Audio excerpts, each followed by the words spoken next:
किसान आंदोलन को लेकर के जिस तरह से सोशल मीडिया में चर्चा देखी जा रही है, ये कहा जा रहा है कि ये वो किसान नहीं है जो सही में किसान हैं, ये वो किसान नहीं है जो सही में खेत में काम करते हैं। उस आंदोलन में उन किसानों की आवाज़ गायब है जो दलित हैं, जो हाशिए में रहने वाले किसान हैं और जो ऐसे किसान हैं जिनको सच में इन नियमों की जानकारी है, जो कानून लागू हुआ है उसमें जानकारी है। हमने इस बात को लेकर के, इस बहस को लेकर के हमने रिपोर्टिंग की और ऐसे किसानों की राय जानी जो किसान मजदूर हैं, दलित हैं, हाशिए में रहने वाले किसान हैं, ऐसे लोगों की बातें भी हमने कवर करी। तो सुनिए हमारी इस खास रिपोर्ट से कि आखिरकार उन किसानों ने किस तरह से अपनी बात रखी जो मेन स्ट्रीम मीडिया की आवाज़ नहीं बनती हैं।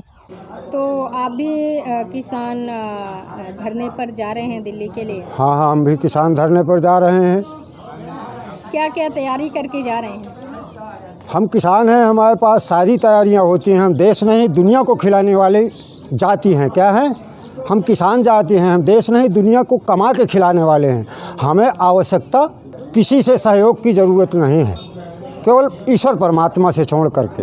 तो अभी के लिए क्या तैयारियां की? तैयारियां हमारे पास राशन है, लकड़ी है, कपड़े हैं, साधन है। हम स्वयं हजारों हजार किसान यहाँ से पूरे बुंदेलखंड 7 जिला 13 जिलों से सभी किसान अपना अपना लेकर के सामान सभी जा रहे हैं, पहुँच रहे हैं। हमारे किसान साथी वहाँ डटे हुए हैं जो शीर्ष में, उनका कंधा से कंधा मिलाने के लिए हम जा रहे हैं। तो जब अभी प्रधानमंत्री हैं नरेंद्र मोदी जी, जब आप चुनाव लड़ रहे थे, मतलब जब वो पहली बारी चुनाव लड़ रहे थे, किस तरह की उम्मीदें थीं आपकी? उम्मीदें थी कि कांग्रेस तो किसान के लिए बराबर रखना चाहती है, लेकिन सत्ता परिवर्तन पे हो सकता है कि किसानों को कुछ आगे सुख सुविधाएं मिलें। जो सूखे पड़ रहे हैं, ओला पड़ रहे हैं और बाढ़ें आ रही हैं, जो आपत्तियों से, प्राकृतिक आपदाओं से किसान जूझ रहे हैं, तो शायद कुछ इनका निराकरण हो आगे सत्ता परिवर्तन के द्वारा। इस अभिलाषा में जो है मोदी जी को चुना गया। और आप कितना खरे उतर पा रहे हैं? वही नहीं था, केवल अपनी अपनी नौटंकी जमाना है। और कांग्रेस आई तो वो अपनी नौटंकी जमाई, और भाजपा आई तो वो अपनी नौटंकी जमाई। राज्य में है सपा आई तो वो अपनी नौटंकी, और बसपा आई तो वो अपनी नौटंकी। बस ये 4 नौटंकीबाज हैं, तो बस अपना चारों जो है और किसानों को बरगला है। किसान हैं और किसान के बेटे ही जवान हैं। अब स्थिति ये आ गई है कि, और जो सोशल मीडिया में देखा भी जा रहा है, फोटो आ रही हैं और देखा जा रहा है टीवी चैनलों में कि जवान और किसान दोनों आमने सामने हैं। इस पर आपके क्या विचार हैं? इस पर यह है कि किसान के बच्चे ही हमारे सीमा की रक्षा करते हैं और बाप बेटा की लड़ाई सरकार करा रही है। तो माने फौज का भी नुकसान है और ये किसान तो मर ही रहा है। तो ये और बीच में ये राज करना चाहते हैं। अब इसको हम कतई बर्दाश्त नहीं करेंगे। अगर किसान के बच्चे हैं तो हम नीचे बट भी रखवा सकते हैं कि सरकार मत ये ख्वाब रखे कि पुलिस वाले और हमारी कहने पे चलेंगे। बहुत से पुलिस वाले हैं जो किसान के हितैषी बच्चे हैं, वो किसान के हित में बात करेंगे। अगर मोदी में अगर हिम्मत है तो गोली चलवा दे, लाठी चलवा दे, चाहे जो कुछ चला दे। हम शालीनता के साथ, अपनी मांगों के साथ, शालीनता के साथ अब हम अपनी मांग उठा रहे हैं। उस पर सरकार को गौर करना चाहिए, वरना 2023, 24, 25 में नाम निशान भाजपा का भी मिट जाएगा। जी बताइएगा, एमएसपी को लेकर के आप क्या कहना चाहेंगे? एमएसपी छलावा है किसानों के साथ। किसानों को नर्क में भेजना चाहती है सरकार, और जो गुलछल्ले उड़ा रहे हैं। अगर वो हमारी मजाक करना चाहते हैं तो हम उनको फिर से पुनः गुजरात में चाय बिकवाना चाहते हैं। लेकिन सरकार तो बात करना चाह रही थी किसान से। सरकार बात नहीं करना चाहती है, भुलाना चाहती है, भुलाना चाहती है। किसान का दिमाग घुमाना चाहती है, हैं? काहे कि उन्हें खट्टे अंगूर सामने दिखाई दे रहे हैं अब। सरकार गिर जाएगी। हमारे चित्रकूट में भी धरना हुआ था, जिसमें समाजवादी पार्टी भी अपना प्रदर्शन किया था। अभी कई संगठनों ने भी सहयोग किया है किसानों के पक्ष में कि हम आपके साथ हैं, आगे चल के और लड़ाई आगे लड़ी जाएगी। तो लगभग सारे दल जो हैं पूरे देश में इकट्ठा होकर एक मंच पे एक सुर से बोलेंगे किसानों के बारे में। और किसानों की मांगे जो हैं वो जायज़ हैं। सरकार को चाहिए कि जल्द से जल्द ये बिल वापस ले ले और किसानों की मांगों को पूरी कर दे। और ये जो धरना है किसानों का ये ख़त्म हो जाए जल्द से जल्द, जिससे आवागमन सुचारू रूप से चल सके। अगर बिल वापस नहीं लेती है सरकार तो इसकी लड़ाई बहुत ज़्यादा हो जाएगी, सरकार को उसका खामियां बहुत ज़्यादा भुगतना पड़ेगा। जो सरकार द्वारा योजनाएं किसानों की हैं, मैं कहता हूं कि सरकार कहती है मैं किसानों के लिए ये कर रही हूं, किसान सम्मान योजना का लाभ दे रही हूं। इस समय कौन सा किसान सम्मान योजना का लाभ पाके और किसान का क्या वैल्यूएशन बन रहा है, मैं ये पूछना चाहता हूं सरकार से। यदि मेरी आवाज़ सरकार को अच्छी लगे तो मैं यही कहना चाहूँगा कि किसान को एक बार उनके दुख का निवारण पूछा जाए।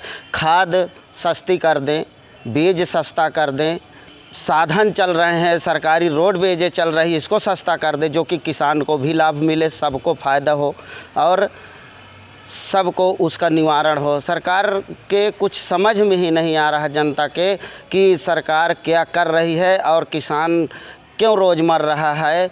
और कोई ये जो बैंक में लोन का टॉपिक सरकार द्वारा माफ़ी का किया गया है, इसमें भी अभी पूरी तरह से किसानों का ये लोन माफ़ नहीं किया गया है। किसान रोज़ आए दिन मर रहे हैं। तो जो दिल्ली में धरना कर रहे हैं, इसमें मैं पूछना चाहता हूं कि सरकार जो है लाठी चार्ज करने का क्या उपाय रचा, किसानों के साथ ऐसा दुर्व्यवहार क्यों किया जा रहा है, उनके दुखों को पूछें और उनके दुखों का निवारण करें। जिन चीज़ों से किसान को समस्या थी, देखिए किसान व्यापारियों को बेचने पर अभी भी मजबूर होता था। अभी मंडियों में क्या जो सरकारी खरीद केंद्र थे उनमें दलाली होती थी, तो दलाली के चलते किसान जो है बाहर व्यापारियों को बेच दिया करता था। वही सरकार ने कानून बना दिया कि अब तुम बाहर ही बेचो, मंडियों में आओ चाहे ना। अब सरकार कहती है कि एमएसपी हमने जो है ख़त्म नहीं किया है। अब एमएसपी का मतलब कहाँ रह गया? आप ख़त्म करो और चाहे मत ख़त्म करो, उसका मतलब ही नहीं रह गया। अब मंडियों का कोई मतलब ही ना रह जाएगा, क्योंकि वो तो पूरा तो व्यापारियों के हाथ में दे दिया उन्होंने किसान को। अब व्यापारी अगर अपना संगठन बना लें और उद्योगपति अगर चाह लें तो किसान का जब मान लीजिए अगर 1800 में बिकने वाला जीन्स वो 1000 में खरीदेंगे, वो संगठन बना लेंगे अपने, कह लो इससे हमको ज़्यादा खरीदना ही नहीं है, तो क्या करेगा किसान। और सरकार ने तो उसमें ये भी कर दिया है कि इसमें कोई वाद जो है कोर्ट नहीं जा सकते। तो अब वो एसडीएम और उनके पास जाएंगे, डीएम के पास। वो आज भी ऐसा ही हो रहा है कि वो लोग जो कमीशन लेकर के खरीद केंद्र वालों से और किसानों को प्रताड़ित आदि भी किया जाता है। तो फिर भी यही होगा, क्या वो उद्योगपति कमीशन नहीं देगा इन अधिकारियों को? फिर वही हाल, उससे ज़्यादा बदतर स्थिति हो जाएगी। तो हम तो इस कानून के खिलाफ लड़ेंगे। भंडारण का है, अब भंडारण से आप समझिए ज़रा कि भंडारण से किसको फ़ायदा होने वाला। किसान तो भंडारण करके रख नहीं सकता। अगर किसान भंडारण करेगा तो वो खर्च के लिए भी उसकी वही व्यवस्था है, उसको साल भर उसी जीन्स को बेच करके अपना खर्च चलाता है, अपने घर की जो है ज़रूरतें पूरी करता है। एक तरफ सरकार ये बोल रही है कि एमएसपी से किसान की जो लागत है वो दुगनी हो जाएगी, जो कमाई है वो दुगनी हो जाएगी। ऐसे में जो महिला किसान हैं और किसान मजदूर हैं, उनकी स्थिति में किस तरह का फर्क पड़ेगा? भाई सरकार एमएसपी में दुगनी होने की बात तो कहाँ कर रही है। सरकार तो हवाई बात करेगी किसान की आय दुगनी होगी। एमएसपी तो सरकार निर्धारण ही नहीं कर रही है। एमएसपी तो निर्धारण ही कर ही नहीं रही किसान। और वही हालत है कि महिला किसान जो काम करते हैं उनको काम नहीं मिलेगा हैं, और जो दलित किसान हैं वो और हमारे जो है वंचित किसान हैं वो जा कर के उनकी फैक्ट्री में मजदूरी करें। ऐसी व्यवस्था कर रहे हैं लोग। वो जो अच्छा खा रहे हैं, अच्छा पहन रहे हैं, उसकी व्यवस्थाएं ख़त्म कर रहे हैं और कुछ नहीं। किसानों के प्रति जिस तरह की सोच बनी हुई है सोशल मीडिया पर, आप क्या कहना चाहेंगे इसको? भाई ये लोग देखिए, क्या किसान अच्छे कपड़े नहीं पहन सकता? क्या किसान अच्छा खाना, जो पूरे देश को अनाज पैदा करके खिलाता है, जिसको अन्नदाता भगवान के बाद दूसरा भगवान, धरती का भगवान किसान कहा जाता है, तो क्या उसको अधिकार नहीं है अच्छे कपड़े पहनने का? अरे हमारे कई ऐसे किसान हैं, बड़े बड़े किसान हैं जो अच्छी अच्छी गाड़ियां रखते हैं, अच्छे अच्छे तरीके से रहते हैं, और इन काले कानून बनाने वालों के माफियाओं से टकराने की क्षमता भी रखते हैं किसान। आज पूरी दिल्ली को घेरे हैं किसान हैं। तो ये इस धोखे में ना रहें कि किसान गाड़ियों पे नहीं चल सकता है, किसान अच्छे कपड़े नहीं पहन सकता, किसान अच्छा खाना नहीं खा सकता है, किसान लड़ नहीं सकता है, किसान मजबूर है, किसान गरीब है। ऐसा कुछ नहीं है। किसान सशक्त है और किसान हर तरह से अपनी लड़ाई लड़ेगा। भाई हम ये मानते हैं कि ये हाई प्रोफाइल सिस्टम है, इनके पास पुलिस है, इनके पास मिलिट्री है, इनके पास सारी व्यवस्थाएँ हैं, लेकिन किसान के पास अपनी एकता की शक्ति है। उस अपनी एकता की शक्ति से ये सरकार को झुकाने का दम रखता है किसान। हम जाम कर देंगे संसद भवन, हम जाम कर देंगे दिल्ली।